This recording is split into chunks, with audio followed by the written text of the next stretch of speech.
Welcome to our channel. Today we how to reset your profile with TikTok, quick tutorial step by step clearly. Open the TikTok app on your device. Log into your account if you aren't already. Tap on the profile icon located at the bottom right corner of the screen. In your profile, locate the three-dot menu or the three horizontal lines in the upper right corner. Tap on that menu to open the settings. Scroll down until you see Manage Account. Select Manage Account to access your account options. Here, you will find the option to delete account at the bottom. Before proceeding, make sure to read the information provided about deleting your account. If you are sure you want to reset your profile, tap on Delete Account.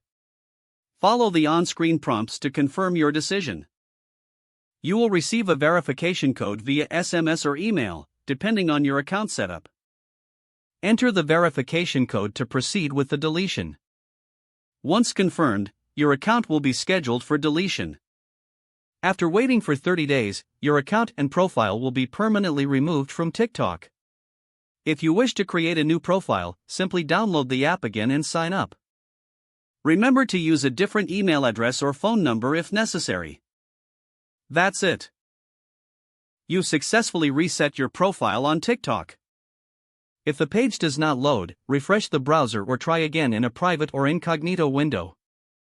Make sure you are using the correct email address, then retype it carefully to avoid small typos. If your password is not accepted, use the reset option and create a new strong password you can remember. Check your spam folder for verification or security emails, then complete any requested confirmation steps.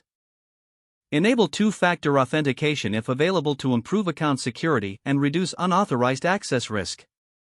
After signing in, review your profile details so your contact information and settings are accurate and current. If you see an error message, note it down and try again after restarting your device and internet connection. Log out when you finish, especially on shared devices, to keep your account and payment information secure. If the page does not load, refresh the browser or try again in a private or incognito window. Make sure you are using the correct email address, then retype it carefully to avoid small typos. If your password is not accepted, use the reset option and create a new strong password you can remember. Don't forget to like this video and subscribe to our channel for more step-by-step tech guides.